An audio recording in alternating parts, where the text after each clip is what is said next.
All right, you sexy bitches out there. It's your pal, Juice Giorgio, back with part 2 of episode 2 of the Juice Giorgio show with my main man over here, the Eddie Bravo of my YouTube network, Mr. Tommy G. How's your tits? And we're going to go deep. It's about that time. It's about that time. Each and every motherfucking Friday. So, where do you want to go? You want to... All right. Fuck. I don't know which one. What do you want to talk about? You want to talk about... I don't know, man. You want to talk about sports betting? No, you don't want to talk about that. Well, no, we can. We certainly can. I mean, it's part of the football show. Outside of my... I'd be called a... I like to refer to myself as an alternate historian. Mm-hmm. But in the real world, people would call me a conspiracy theorist. Well, nobody likes that word because here. Lee Harvey Oswald obviously killed JFK. Duh, he was loved. He was a commie, bro. And we were fighting against commies, man. Right. Because he denounced his American citizenship and went to Soviet Union. And then, somehow, some way, was able to get back into the country after denouncing his American citizenship. And got back into the country and then lived with a known CIA agent. But yeah, he killed him. Duh, obviously. So outside of that, I would call myself... I don't like to use the term degenerate gambler. Because that means like you're a degenerate and you go to like Gamblers Anonymous and you're just like betting the bet. But I look for angles and different kind of trends and shit, but I used to be... Well, I was just saying that on our NFL show, we never saw the result of the Dolphins and San Fran game coming. Oh, right. Well, I don't think the sharp guys, a lot of the sharp guys, well, people that are unfamiliar with the terminology that I'm using, sharp, you have what's called in the handicapping world, the sharps and the squares. The sharps would be the guys that see these things coming, and when the whole world is telling you that Seattle's going to beat New England in the Super Bowl, and everybody says how New England doesn't have a chance, the sharps are on New England's side. Or when, let's see another night when the sharps were right, when nobody else saw them right. Or when the Giants in the second Super Bowl against New England. Who is a sharp exactly? Like a name? I would say one of my... Tony Finn is a sharp. Teddy Covers is a sharp. Marco D'Angelo is sharp. What are they're like the odds makers? No, these guys are handicappers. Yeah, like, okay. My personal opinion, the best there is, the best there was. They're like De Niro at a casino. The best there ever will be is a guy named Dave Koken, originally from Boston, originally a book, which that's how I got started with handicapping, was because as a young kid growing up in New Jersey, what else would you do when you want to make a little extra money? Huh? You know people that gamble? Nothing wrong with a little supplemental income, You know people that gamble? All you got to do is, you give them a number. They call the number, they put the bets in, you get the money. That's it. All right, sure. So, as a kid, I had a little action. And as I got older, I had a little more action. And then I had a little more action. So now I had access to the back end, where I was able to see what people were betting. Now that gave me the ultimate advantage, because when you see guys that are, whatever, let's just say $25, $50, $100 game bettors, what they're doing, those are all the squares for the most part. And when you see how all of them are saying, let's say, for example, last night, they're all on Seattle. Well, Seattle at home. Right. Well, I'm just saying, just throwing it out there. Against the 1-3 team. I'm right. I'm just throwing a game out there. Mm-hmm. I'm just saying, for example, not saying anything about the records. So let's say they're all on Seattle last night. Well, now, you as a bookie, you need Minnesota to come through, because you have the goal of a book is to get 50-50 action on both sides. Right, make money on the VIG. They just want the VIG. Right. They do not want to be leveraged. That's why the line changes. Right. But and the idea of a trap game to me is retarded sometimes, because games might seem trappy. All that means is the line looks almost too easy. That means either you're not seeing it the right way, or this team really isn't as good as you thought they were.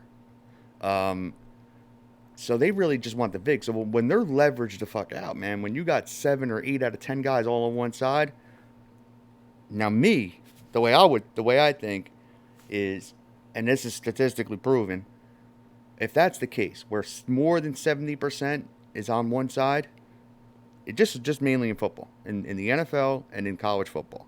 And I'm not talking about the NBA, and I'm not talking about baseball, and I'm not talking about hockey. But when the public, the general public, is on one side, 70% or more, at least 3 out of 4 times, the public will be wrong. I believe that. Not 4 out of 5, about 3 out of 4 times the public is wrong. Maybe a little less. So anywhere between 65 and 75% of the time the public is wrong. So you would shoot the other way. And I used to use that a lot when I handicap games. Is I would pay monthly subscriptions to shit, whatever, to get the back end to see where the action was going. Not just by judging by the line movement, because again, the line movement doesn't mean, not again, but I'm just saying when the line moves, like you just said, that doesn't mean that everybody's betting it. That means that the right people are betting it. Usually, like when a line will move, like for example, yesterday. Every Tuesday, usually every Tuesday, but this week I'm going to do it every Wednesday. What I start with the week with, because I'm telling you, I'm not a professional gambler, but this is how I do shit. You know what I mean? The NFL is my thing. The NBA used to really be my thing when it was the NBA. I don't even want to say when it was the NBA when Jordan and them were playing because I didn't know shit. I was a fucking child. But I got into it just from playing NBA Jam, and then I would watch it in real life. Yeah. And we were competitive, man. The Knicks were good. I loved basketball in the 90s and even the early 2000s when it was interesting when the Nets were good. Yeah, when J Kidd and them were running around. Yeah, that was nice. I would say more like from 2009, 10, 11, 12, right around there. In that time frame, that's when I was more, like 10, 11, 12, 13, 14. Those years there, I was just locked in on the NBA, and I had it figured out. But now it's with time management and fucking load management, and this one wants to cry because this person got served a fucking warrant or whatever the fuck, and he's not going to play. It's a total disaster now. But I'm talking about just in in the last few years, the NFL has become my thing, and it's always been my thing. It's always been, obviously, it's the biggest. You got Chinese. What's the old line? You got Chinese dry cleaners that are betting fucking football. Of course, you're making money. That line from Sopranos. That's a good one. But it's the most publicly bet sport. So if the public is heavy on one side, a lot of times it's going to go the other way. But on Tuesdays or Wednesdays, what I do is start what's called power ratings. So I'll take every team in the league, starting now 100's the highest score.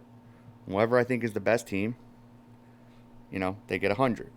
And then you work your way down. I know you can go through alphabetical, whatever you want. So you would ask yourself the question, okay, if Kansas City was going to be my number, they're always in the top right now.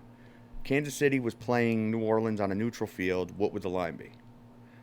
And then let's say if you thought the line would be 5, okay, you would say. And then you adjust it for the home team? You would say 5, and then you would give them, in the usual year, you give them 3 points for home field advantage. But in this year, right, I would say 2. Up year. I would say 2. I still do it at 2 this year for my power ratings, but then I do another rating system, ABC rankings, and then that's your line, and then that team gets a 93. You know what I'm saying? So let's say, for example, the Saints would be a 93, right? So then you would go through the order. They're playing tonight, I think. Saints are playing tonight against Chargers, right? I'm on the Saints. Just so everybody know, -7. You heard? I got no choice, man. Come on, this kid's going into prime time. This fucking quarterback for the Chargers. He's going into prime time. He got no running back. You're down 3 old linemen. And he actually played well last week. He could play against the Bucs.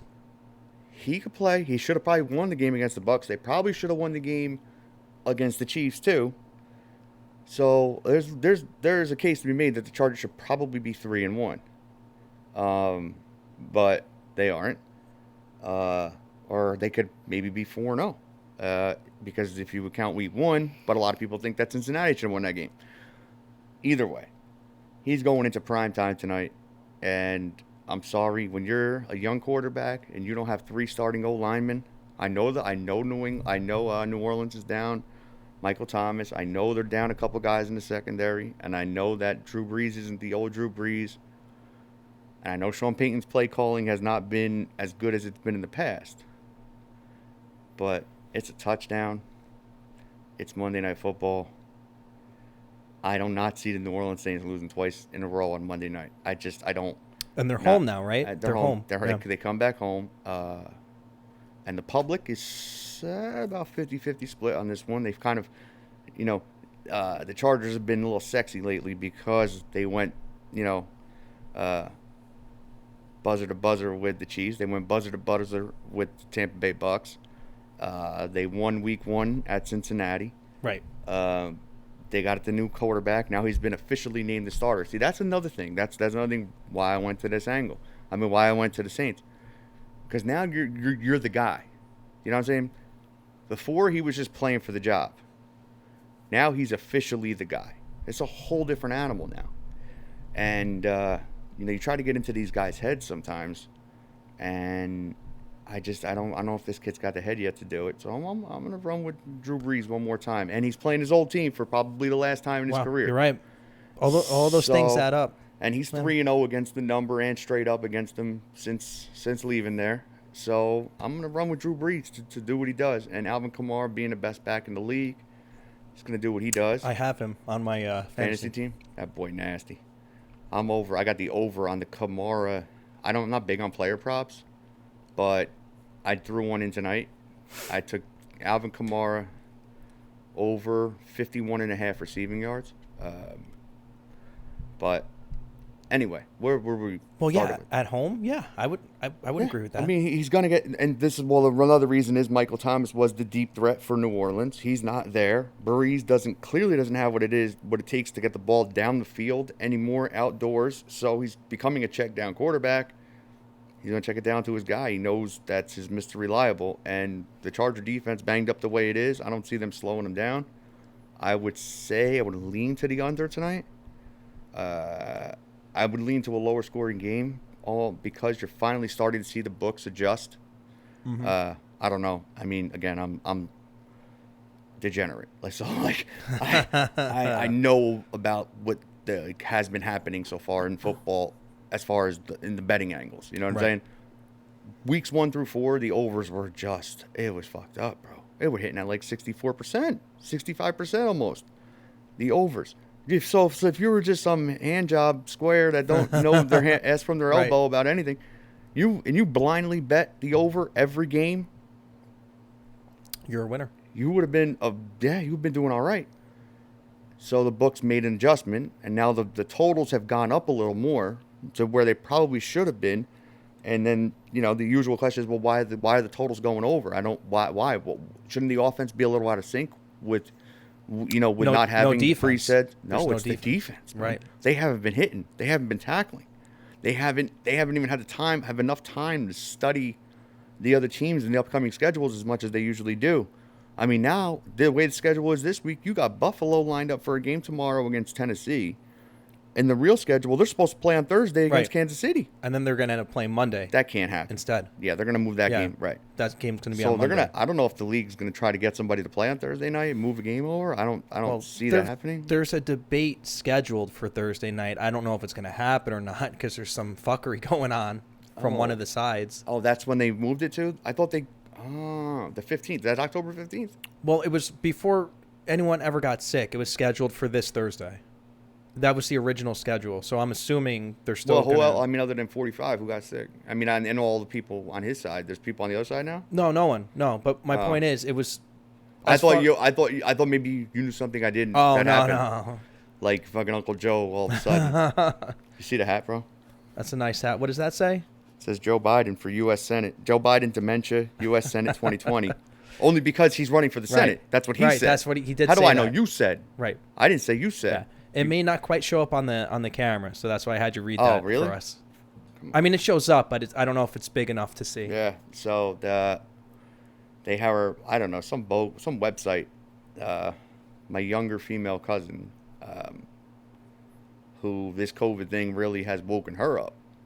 This COVID thing inadvertently red pilled a lot of people. Oh yeah, and she's one of them. So It was like a fucking, now she's a girl, man. She's got a 3-year-old and a 1-year-old, and she texted me at like 11 o'clock on a Saturday night, and she sends me this website. She's like, hey man, all this shit is free.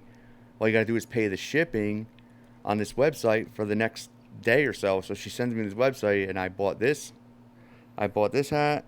I got this hat in white. I got the standard Gadsden flag hat. That's like the 2020 version of Hillary for prison. This here? Yeah. Yeah. Well, the Hillary for prison can never be touched, man. That is the best. That's the best. I have 3 Hillary for prison shirts. I have all the official InfoWars. Not licensed, but bro, you got to give Jones credit where you got to give Jones credit. That was Jones, man. What about when he had like the airplanes write it out in the sky? Or no, that was or was the a best. banner? No, was that or a banner? It was. He had the fucking Cessna go by with the banner at the DNC. This motherfucker, he's the fucking bro. I don't care what you say about Jones, man. I know that he's now become controlled opposition. Your boy Dawson hates him. Oh, he hates him because you don't want to know why. This is what I'm gonna say. I love Dawson as far as on an information level. He's what I mean? very on point. For those that don't know, we're talking about Ryan Dawson. Ryan Dawson, yeah. He is on information, but you know what? He has a bit of jealousy when it comes to talking about Jones, or sometimes when you might bring up Adam Kokesh or something.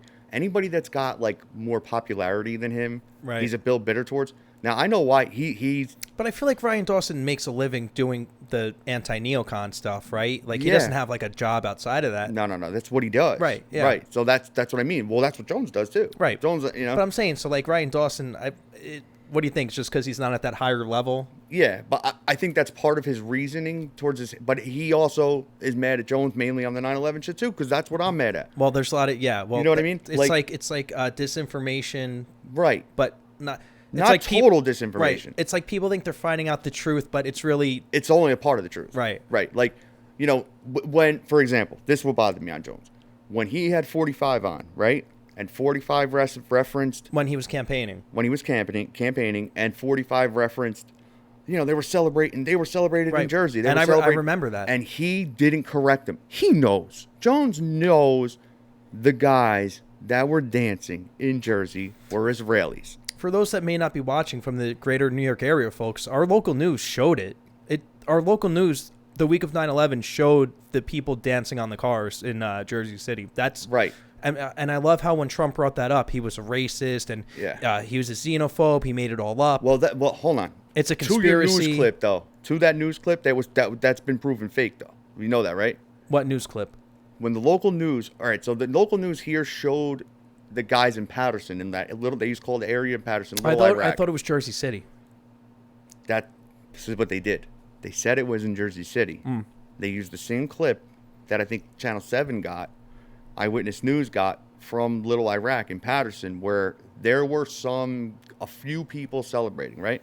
But the main clip that they kept showing over on TV has been proven to be false. That was a fake clip. They showed that when people were celebrating in the West Bank, and Palestinians were celebrating when the towers were hit and all this shit, and they kept showing that news clip of the people celebrating. That was bullshit. That's been proven to be really a 100% so lie. That was like stock footage? It was exactly. It was like stock footage from either the first, no, that's not the first Intifada. It was like from a Friday prayer or something like that, where there was some kind of celebratory thing happening. They ran that clip over and over, just like they did a few months ago when, what was it? There was a gun, there was like what was it? The gun range in Jones was talking about it. Something they always do in like Oklahoma or Texas, where like everybody goes out there and shoots off a bunch of fucking guns and shit, and the news was running it as a totally different... Oh, really? Fucking a totally different story. Wow. And I mean... I don't put that past the news at all. Bro, come on, man. You saw the famous clip from CNN, the green screen in Saudi, when Gulf War I, right?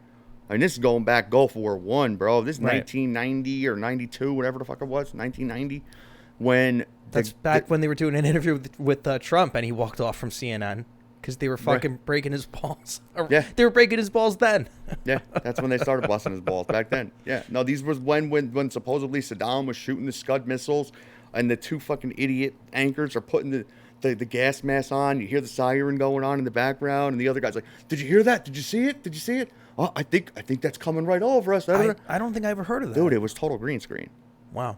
It was fake. The guys, like, back then, they didn't know that when you had a satellite dish, that the satellite dish if you had a satellite dish and you were getting CNN, you were getting the raw feed. You weren't getting the edited version. So people at home on satellite dish got the green screen. The actual, yeah, bro. They saw them between commercials, started laughing. They saw it go away, and the guys are in fucking Atlanta, bro. They're in the fucking WCW studios. Right. And they're telling us they're in fucking Jeddah, Saudi Arabia, or Medina, or wherever the fuck. And Saddam's shooting the Scuds at the American base and all this shit. So they've been doing this forever. I mean, what was it? I guess it was right after the French bullshit. What was it? The fucking... remember what happened in France? Where the Islamic shooter went in? I don't know, Lloyd. The French are assholes. What was it called? Something Revo or... No. The recent thing in France? Yeah, where the guy went in and shot up the comic. The guys were making comic books, and the Islamists supposedly went in there and killed all the Jewish people on this. Oh my God! Don't you remember this? The shooting in France with the Islamic guy. He went into. Was this the guy that drew Muhammad in a newspaper? Yes, it was. It was in retaliation to that. Yeah. Yes. Yeah, what the hell was that that called? The name of it. The main. Oh my God! I feel like an idiot right now. I should know this. Is your internet working on your computer yet? Yeah. Hold on. We got Jamie right here. Islamic. You know, shooting. when you talk about Islamic stuff in Paris, I think about the that whole ISIS attack from like 4 or 5 years ago when they went into the nightclub and they fucking shot up the night. Remember? Charlie Hebdo. That's what I was talking about. It was like right after the Charlie Hebdo thing, and CNN got caught staging a protest in London where they put a bunch of cast actors together. I mean, crisis actors and whatever, Yep. and they put them all together, and there were people on the other side of the street with their cell phones videotaping them putting together the fake protest. So this video comes out of them like, we're shooting in 5, 4, 3, 2, 1, and then all of a sudden here come all the people and like, oh, we need you to live in our neighborhood, and yeah, we need you to come in with your hijab, and da da da da. And it was all fucking fake, bro. The whole thing was fake. So Fake news, folks. it's what they do, man. This is what they do. They sit there. Well, how much of this comes from that CIA program, Mockingbird, right? Operation Mockingbird, and how much of that still has an influence? Again, Probably not so much now, but maybe I think it's probably 10 times worse now. you really. Oh, really? Absolutely, especially since dude, Because like you take CNN, it's owned by this guy Jeff Zucker, right? But I guess he reports to the CEO of Time Warner. Is that how it works? yeah. So like the board of directors of, but essentially for CNN's case, it's pretty much the board of directors of Time Warner and Jeff Zucker deciding what the news is. You know what I mean? Right. So I don't think they're tied into the CIA necessarily with the Mockingbird stuff. Do you know what I mean? Like that? It's not coming out it's not coming from a network. Here it is. So you said it might not be as bad, right? I think it's 10 times worse. And this is what I was going to say, is that in 2016, Obama's out the door, man. December 2016, 45's on his way in. You have the Countering Foreign Propaganda and Disinformation Act that was passed. Nobody ever talks about this. I never even heard of that. Okay. Jeff Bezos bought the Washington Post. Right. Right? For, I think it was like $200 million. Right? Even if it was 400, whatever. Not shortly thereafter, in the Countering Foreign Propaganda and Disinformation Act, the United States taxpayer then gave the Washington Post $160 million Are you kidding me? to counter Russian disinformation in our news, a la you put out what the CIA tells you to put out so that we control the fucking narrative. I mean, it's right there. It's in front of your fucking face. Nobody even wants to fucking look. So the Washington Post and New York Times have become the paper of record. They run the same fucking stories, Right, the two of them they do. together. So if the Well, CIA, you ever see one of those clips that people stitch together of like oh god, around the exact words, they go Yeah. around the country to like local stations and all the anchors are saying the same 4 a.m. exact talking sentences. Points. Yep. It's They creepy. call that It's actually, I think Joe Rogan's played it. it's called the before 4 he sold a.m. out, of talking course. points because it gets sent out at the time. Bush started this shit. This started with Bush 43, where they would send out a talking point memo to all the, not the local news, but they would send it to the major big five, you know, CBS, ABC, Right. NBC, CNN, of like basically a bullet point of talking points of things that the White House wanted said. You know what I mean? And that's because at that time the White House was run by the clique. Now the White House is not run by the clique, Right. but the clique's still putting out the talking points. John Because Brandt. these still influence the alphabet soup Right. organizations. Like, why won't Gina Haskell? What is her problem? Why is she holding on to this document? Why will she not listen to the president's orders and declassify what he's telling her? How does that happen? How does the president give an order? And because they're insubordinate, because the media will frame it, or whoever else, or somebody that wants to disagree with what I'm saying is going to say, well, they want to protect their agency first, and they're going to put their agency first, and they don't want their agency seen in a bad light, and blah, blah, blah. Dude, I don't give a fuck about your agency. We want transparency, man. First of all, CIA is not supposed to be operating on American soil. That's just in your charter. You are not supposed to be doing shit in America.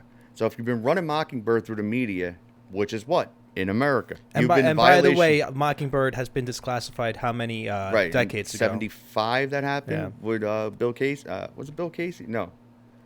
Who was the CIA But it's director? just amazing. I couldn't tell you, but it's just amazing that this is declassified and people like wouldn't believe Right. it. And it's also declassified that the United States government's final investigation on John Fitzgerald Kennedy's murder was that he was most likely killed by a conspiracy. That's their final conclusion. That was the House Select Committee on Political Assassinations, and I think Frank Church led that too. When they looked into it in the 70s, after the official investigation of Judge Earl Warren, when they looked into it, their final conclusion was, yeah, he was killed by, more than one person. It wasn't a lone fucking nut. Right. Now, my belief is he never even fired a shot. He wasn't even on the sixth floor. I mean, or fifth floor. What was it, sixth floor? Fifth floor. I don't know. I forgot. But I was there myself, actually.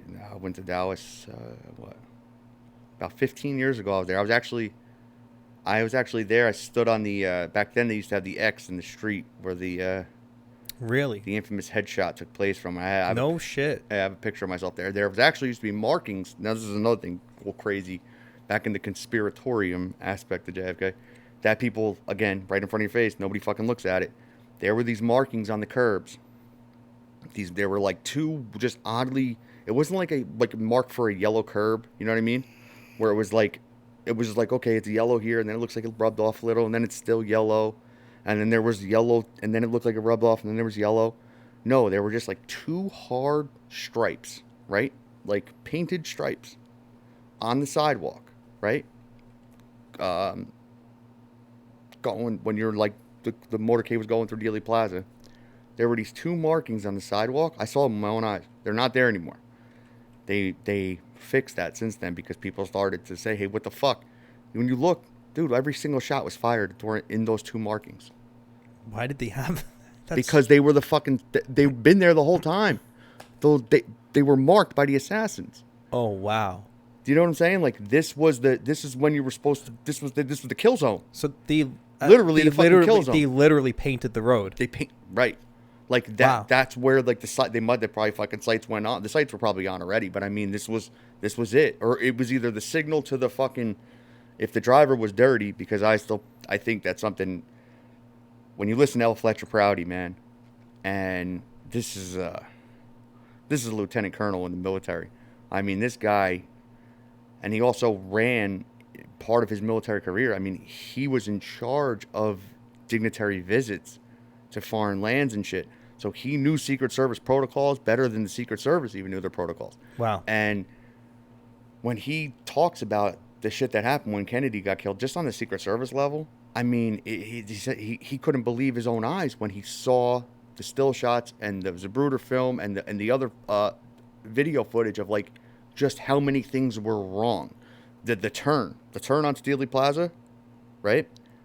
The CIA has a rule. They still have a rule where they can never make more than a 45-degree turn. The car can never turn more than that. It can turn like this. It could turn like this. But it can't turn like that, like a 20-degree turn like that. Really? That was against all the protocols. So the original motorcade called for the limousine to go straight through Dealey Plaza and then go under the overpass this way. And then the day before, they changed the motorcade route to make that hard turn on. And the motorcade is the How does that order get ordered? I don't know.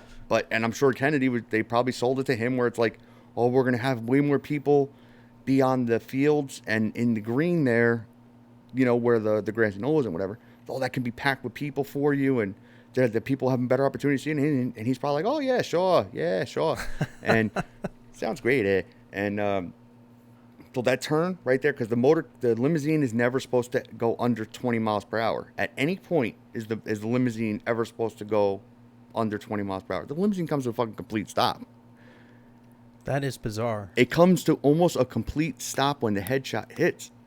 And only when Jackie jumps on the back and picks up JFK's brain, and then Clint Hill jumps on top of her, that's when he speeds off. Before that, the limousine's like fucking stopped, and they're just boom. Wow, boom, you're right. Boom. I never noticed that. Yeah, man. That's never supposed to happen. The windows that were open in the warehouse, in the book depository and whatnot, there's never once every single window is supposed to be closed. People aren't even allowed to look out the windows at the president when the president's coming in a fucking motorcade. The people on the side of the road, if the people are on the side of the road, then they had to have the roof up. That's part of Secret Service protocols. Roof is down, people on the side of the road, nobody gives a shit. There should have been military within the crowd as an undercover group. Right. Not outside of the Secret Service, just military guys. None of them were there. I mean, just so much. Then again, went the driver. Like, why does the limousine come to a complete fucking stop? Maybe that's fucking weird, man. Maybe I never noticed under that, the pressure. honestly. I mean, I can see that. That's reasonable. I'm just trying to play devil's advocate here. I mean, but that's reasonable. I don't want to think that the conspiracy ran that deep.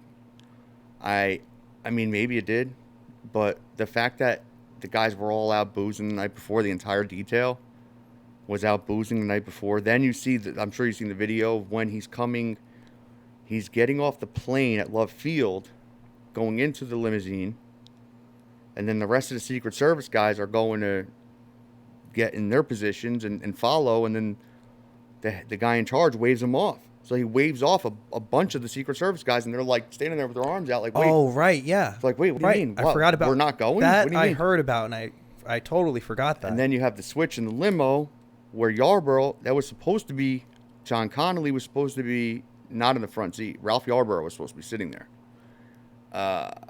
And it was supposed to be Connolly and Johnson in the other one, in the trail car. And Johnson and Yarborough were both senators from Texas.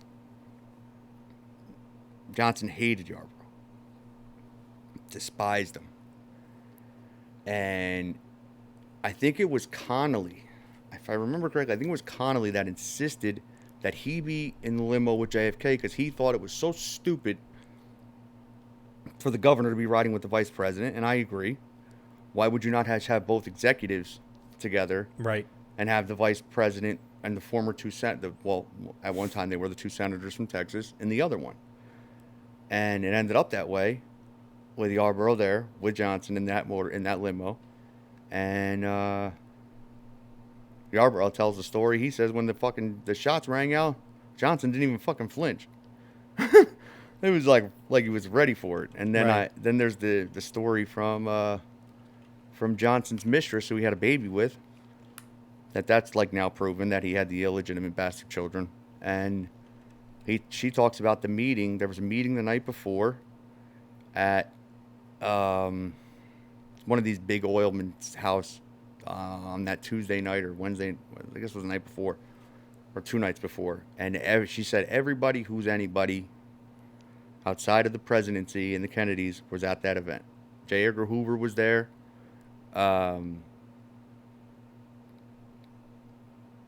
Lyndon Baines Johnson was there. Richard Milhouse Nixon was there. And she says that she saw David Ferry there. She saw Oswald there. She saw a bunch of Cuban guys there. She saw Frank Sturgis there. She saw Cuban guys who? Joey Diaz? a bunch of the anti-Castro Cuban guys. And then Lyndon comes up to her and says, yeah, after tomorrow, those son of a bitches won't be bothering me ever again. He says that to his mistress. And she kept it a secret for a long time. And then she finally went public with it, I don't know, in the late 70s or something like that. But I truly believe, man, you're going to try and tell me a pump action, well, fucking there was a whole episode of Carcano. There was an episode rifle. of that show Jesse Ventura used to do. Oh, yeah. And it was about this topic. It was about could the best Sniper in the world with that gun pull it off. right. Yeah. And I think one guy was able to get it off at that time, but he didn't get the accuracy. He couldn't. He was one guy of I think they took like the 5 or 10 best snipers in the U.S. at the time, and they put them in there with that Mannlicher Carcano, the mail order rifle, nicknamed the humanitarian rifle in World War II, because no one ever used it to kill somebody because it was the biggest piece of fucking shit. And one guy was able to just get the shots off in that amount of time. Never mind with the accuracy. Right. One of the best. Now, mind you, he was just a marksman. Everybody's like, oh, he was a marksman. He was just a marksman. Marksman is the lowest grade you can get. That means like he got an 80 on his or a 70 on his test, so he was able to crack the fucking non-F. Right. You know what I'm saying? Right. It wasn't like marksman was sharpshooter. You know what I mean? Like this was the lowest level of classification as far as like a sniper is a marksman. And he orders it through the mail. Why? Because of that there's a paper trail. You fucking asshole. You know what I mean? And the rifle that was found there on all the Dallas PD paperwork isn't the Mannlicher Carcano. It was a different rifle. And then you're going to tell me the bullet that went through Kennedy, through the seat, made a U-turn, The magic bullet. went back through Connolly's arm, somehow was found on the hospital bed that neither Kennedy nor Connolly was on in pristine condition. Okay, sure. It's again, bro. Again, it comes down to basic shit. Like, I look at people very simply, man. And it's a fucked up thing to say, but I'm sorry, I'm serious. If you like, I classify people in classes like this. If you believe that is how the fucking shit went down, man. I can't even associate with you. I can't trust you. I mean, I might be able to be in the same room. I definitely can't trust you. And I can never actually ask you to do something because I know you're incapable of critical thought. The idea that a guy... And again, these are all facts that are out there. This isn't like... I'm not just like making up shit or throwing it out there. Known. It's a fact that he was... I mean, his wife said it. His mother said it. Dude, Oswald was military intelligence. Oswald was in Russia when the spy plane got shot down. When Gary Powers? I think Gary Powers was his name. When the what the fuck? I forgot the name of it. But the U.S. spy plane that we had that wasn't supposed to be over Russia got shot down. Oswald was fucking there when that shit went down. Anyway, he went to Oswald. He gets into Soviet Union from the United States. Denounces his American citizenship to do so. I believe at the time the average salary in Russia doing the same job that he had paid 50 rubles a month or some shit. He was making 500. He was shadowed by like he wrote this in his journals, and his wife and Arena talks about it as well, that he everywhere they went in Moscow and in Russia, every single place they went, there were two guys that followed him every single step. They were constantly being watched and surveilled. So what does that mean? What that means is, by all accounts, we tried to play a move on the Russians. We're gonna create this communist that hates America, and we're gonna send him into the Soviet Union. We're gonna see if you take the bait, and we're gonna let him be he's gonna be our spy, and we're gonna plug him in and see if you take the bait. But the Soviets were too smart for it. They didn't take the fucking bait. So after a year and a half, 2 years of him just roaming around making all this fucking money, you know what I mean? And then he's got these two assholes following him everywhere, fucking Sergey and fucking Vladimir, following fucking, Oswald everywhere he fucking goes. They bring him back. How does he get back, man, in the real world? You're talking about the height of the Cold War shit. This is like today. I mean, I don't know how you can relate it today. Like, or let's say this was in 2005, and or actually this is like you denouncing your American citizenship today, going to become a citizen of Iran. You stay there for 3 or 4 years, And you just come back. and then you decide you're going to come back, and the American president and the State Department says, come on back. I mean, what the fuck? I feel like Obama would let somebody back like that. Oh, I agree. I absolutely agree. Well, Barack, Mr. Sotero, What does that mean? you tell me, bro. I mean, I'm just going by what a conversation that I had with this guy that I knew that used to work at Columbia. He worked in the And Obama went to Columbia for what, law school, I Yeah. think? Yeah, and this guy worked in the international transfers, when they would get transfers from international places. Right. And he actually, oh man, I don't know if it's real, but he showed me an old photo. And it says Barry Soetoro, man. What the fuck does that mean? It doesn't say Barack Hussein Obama. It doesn't say Barack Sotero, Obama. that sounds fucking Italian. It says Barry Soetoro. And supposedly his whole life he went by Barry. Never went by Barack. And I don't know, man. This guy really came out of nowhere. I think that Was he even a senator for a full term? no, like what was his name? I think he was a rookie senator in 2004. Yeah, so And prior to that, he was a state level senator in Illinois. Yeah, Illinois. He gives his speech At the DNC in 2004. DNC at 2004, and so Blagojevich's trial. I guess that was then. Why did Trump get so much shit for pardoning that guy? Like you would have thought like the Democrats would have been like okay with that one. Oh, Because the guy was a Democrat. I think they are afraid of it because he's probably got some information on who's state. Right. Okay. He's an Illinois politician. I think he might have a little connection to Axelrod and whatever. And, but I think I really think that in 2008, when that election came around, yes, Barry ran in 2007, but I never think, like, I don't want to sound like a total idiot here, but I think it's always a fix for the most part in the general. Right. To get into the big house. The big seat. I don't call it the big house because that's more like a prison.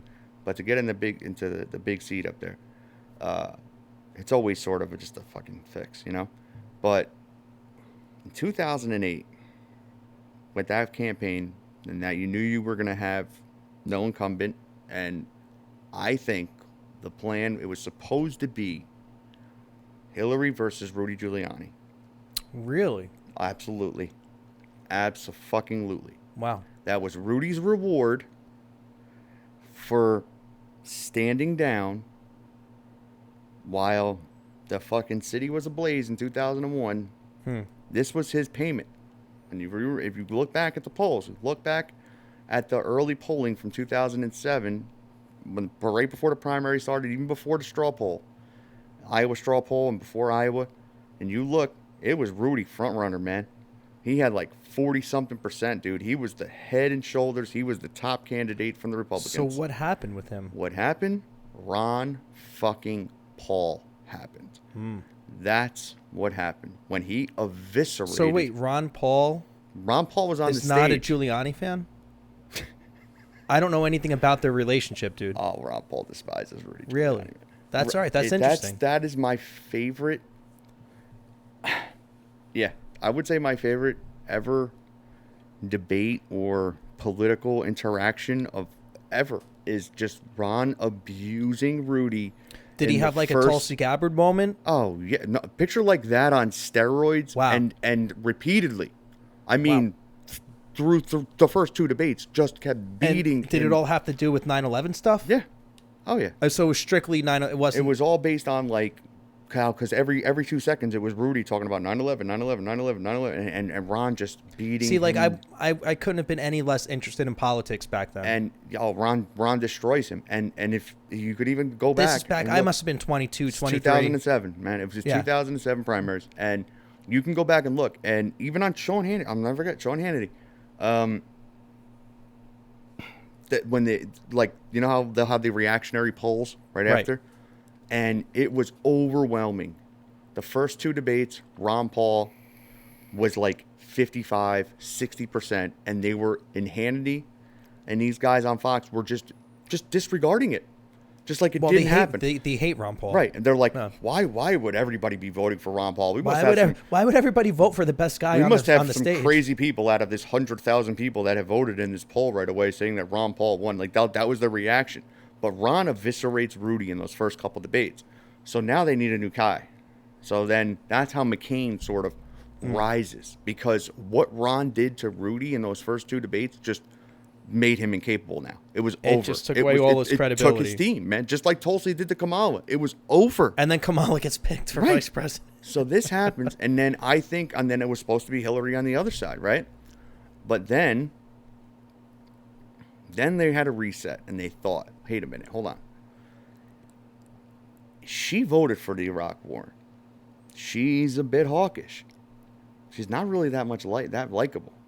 But this guy, she's less likable than Trump, and that's saying something. Right. But see this other guy over here? He's got a little bit of traction in New Hampshire. He got a little bit of traction in Iowa, and he's got a good jabber about himself. So, okay, Hillary, you're gonna wait. Or as Biden said, he's articulate, he's clean, and he's articulate. Right, like Biden said. Right. So this is when. Can you imagine? And if you go back, Can you imagine if somebody on the right said that about a black guy? Oh, fuck. He's clean. They would have. This guy's clean. They would hang him in the town square, and everybody would be out there literally kicking him in the ball sack, man. Like repeatedly, donations flying in for a kick in the nuts. Now they call you racist on the left if you call someone black articulate, but that was what Biden was doing. Oh so. Yeah, dude, Biden talks when he said, what does he say? Oh God, poor kids. What did he say? Poor kids. No, poor kids. He said poor kids are just as smart as white kids. Just as smart as white kids, or something like some that. Shit like that. Yeah, right. We're paraphrasing, but it was something to that. That's right. But my thing is this, man, is like, and if you go back and you watch Jones's Endgame documentary, and he actually, this is when he was doing his job, but this is when Bilderberg was actually right in Virginia that year. Alex Jones probably did his best work, I want to say, in between, because he's like 10 years older than me. I'm 36. So I want to say he did his best work in between the ages of like 25 and 35. Probably. Yeah. Because he was like 26 around 9/11. Yeah. So I would say I mean, that's when he called 9/11 before 9/11 and, all the way up until Trump. I mean, even a little bit before that, before he started selling his health products and before he really started blowing up. Right. That's when he did his best work. And then all of a sudden he starts getting all this heat, all this traction. And he was pretty young when he did the Bohemian Grove stuff. Thing. Right. And then he goes to Bilderberg in 07. He actually went there. I love it. Dude, they went out there. They harassed the shit out of him. And I'll tell you what, man, he's not afraid. That's when Barack goes missing for a day. Hillary goes missing for a day. all indications are they were probably at Bilderberg, and that's where they decided, hey, Hillary, you're going to wait. It's not your turn. We can keep, we put this guy there.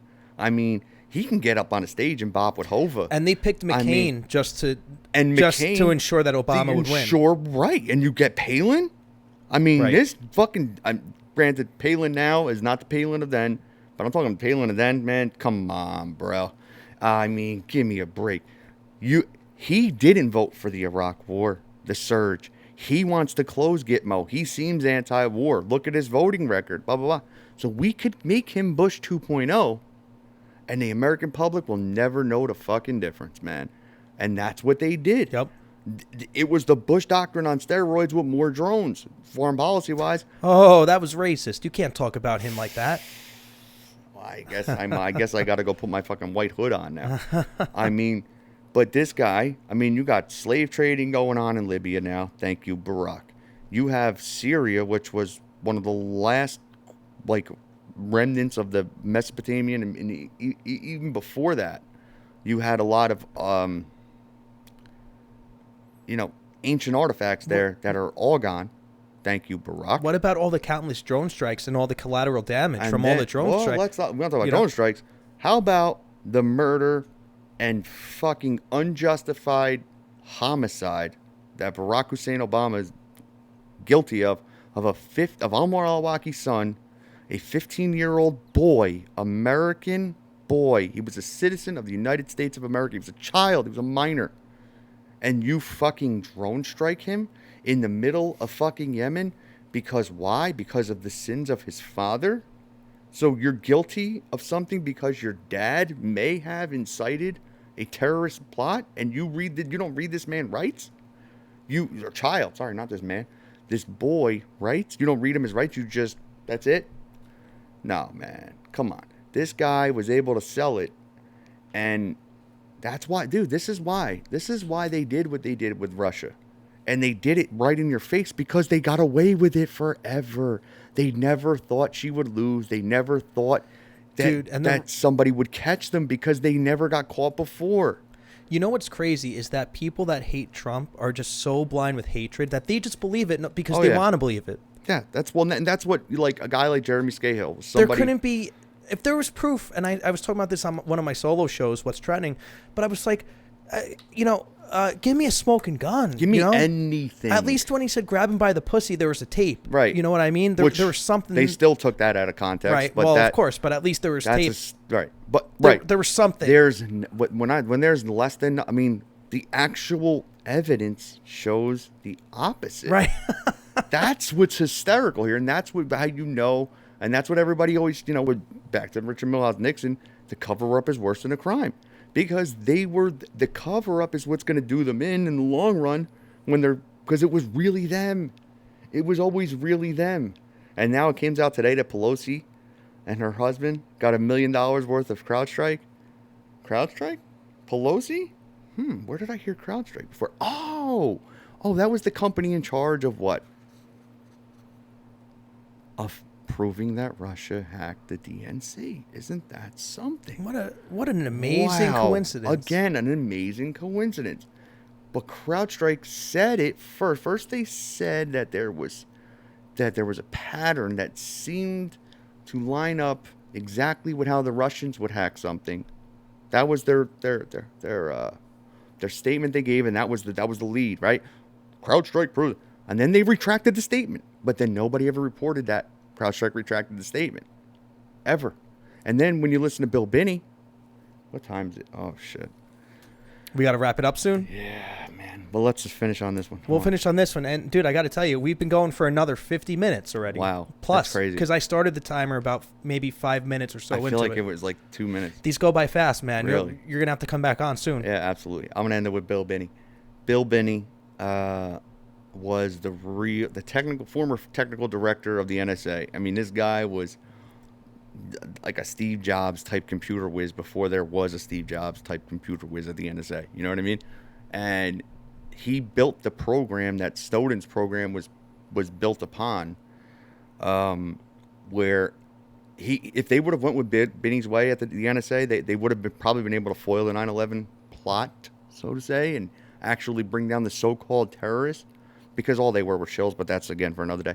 Anyway, Benny says, and Benny's sent this to the president, and I think it was him, Ray McGovern, Eric Margulies, a couple other guys that part of this intelligence group of ex-intelligence officers that, you know, don't agree with the official story, whatever.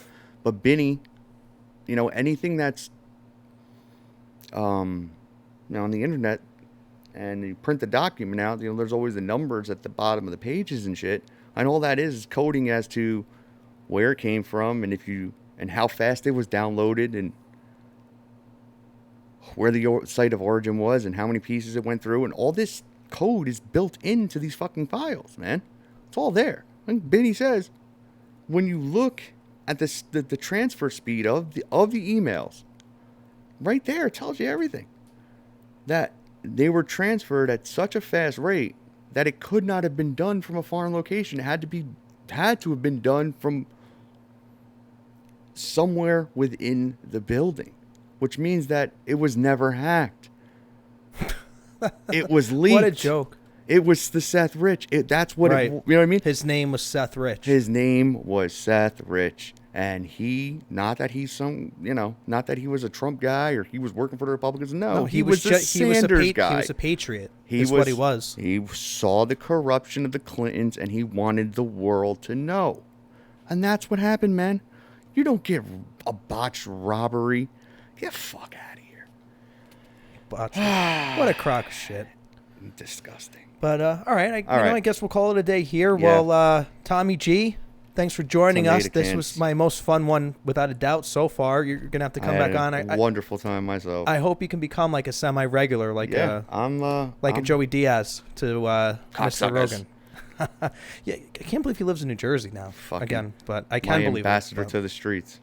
But thanks for joining us, everyone. Awesome. We'll do it again. All right, guys. Take care. Stay safe, sexy bitches. Love you. Bye.